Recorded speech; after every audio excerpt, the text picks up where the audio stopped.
নমস্কার দর্শক বন্ধু, আমি জ্যোতিষ সম্রাট শ্রী শক্তি।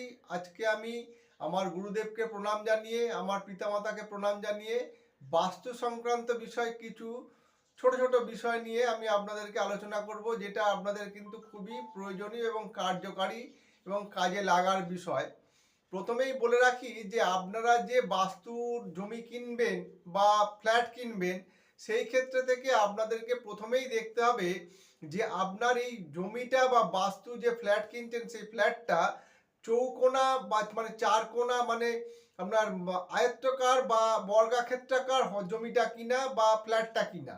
যদি দেখা যায় যে কোনো এল প্যাটার্নের এল শেপ বা বৃত্তাকার কোনো জমি বা ফ্ল্যাট হয়, বা যদি দেখা যায় যে মানে কোন হয়ে রয়েছে কোনো জমি বা ফ্ল্যাট, তাহলে সেই রকম ধরনের ফ্ল্যাট বা জমি কিন্তু আপনারা কিনবেন না।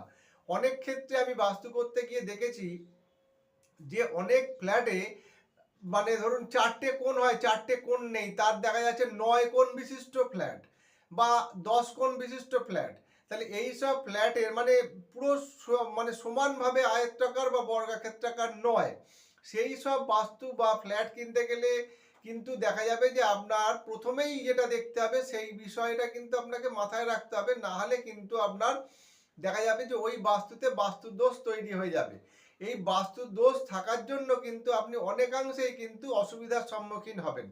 তারপরে গিয়ে আস্তে দেখতে হবে যে আপনার উত্তর পূর্ব কোণ, ঈশান কোণটায় আপনার কি আছে, ঈশান কোণের অবস্থান কি, ঈশান কোণ এবং দক্ষিণ পূর্ব কোণ যেটা রয়েছে, দক্ষিণ পূর্ব অগ্নিকোণ, সেই কোণগুলোর অবস্থান কি আছে, সেখানে অশুভ কোনো কিছু আছে কিনা, বা কোনো স্যানিটারি মানে পায়খানা বাথরুমের সেপ্টিক ট্যাঙ্ক আছে কিনা, বা ড্রেনেজ লাইন আছে কিনা, সেগুলো দেখার প্রয়োজন।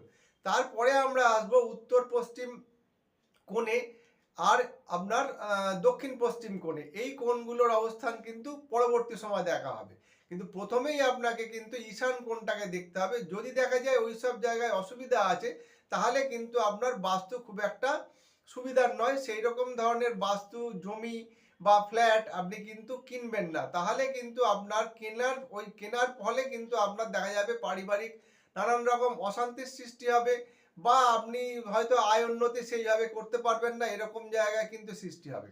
এরপরে কিন্তু আমরা আসব যে আপনার পায়খানা বাথরুমের মুখ কোন দিকে করলে হবে, রান্নাঘরের অবস্থান কি হবে। রান্নাঘর আপনি পূর্ব দিকে মুখ করে করলে আপনার কিন্তু শুভ ফল হবে।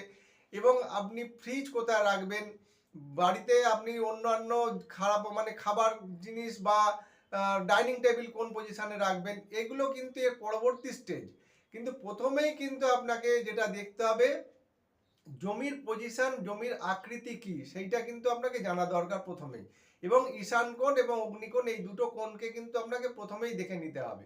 আবার হচ্ছে আপনার জমির আপনি কোন দিক দিয়ে এন্ট্রান্স করছেন, পূর্বমুখী জমি না পশ্চিমমুখী জমি না উত্তরমুখী জমি না দক্ষিণমুখী জমি, সেটা কিন্তু আপনাকে দেখতে হবে। কারণ আপনি যেদিক দিয়ে প্রবেশ করছেন, সেই যেদিকে মুখ করে ঢুকছেন, সেটা হচ্ছে আপনার মানে কোন মুখী জমি, সেইটা পূর্বমুখী জমি সব থেকে ভালো, এবং উত্তরমুখী জমিও কিন্তু ভালো।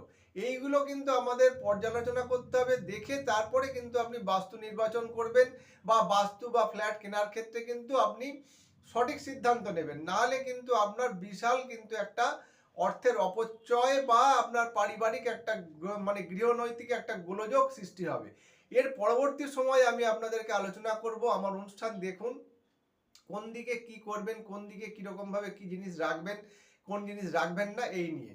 সবাই সুস্থ থাকবেন, ভালো থাকবেন, আমার অনুষ্ঠানটা দেখতে থাকুন। সবাই সাবস্ক্রাইব করুন, লাইক করুন এবং শেয়ার করার চেষ্টা করুন। আপনারা সবাই সুস্থ থাকুন, ভালো থাকুন। নমস্কার।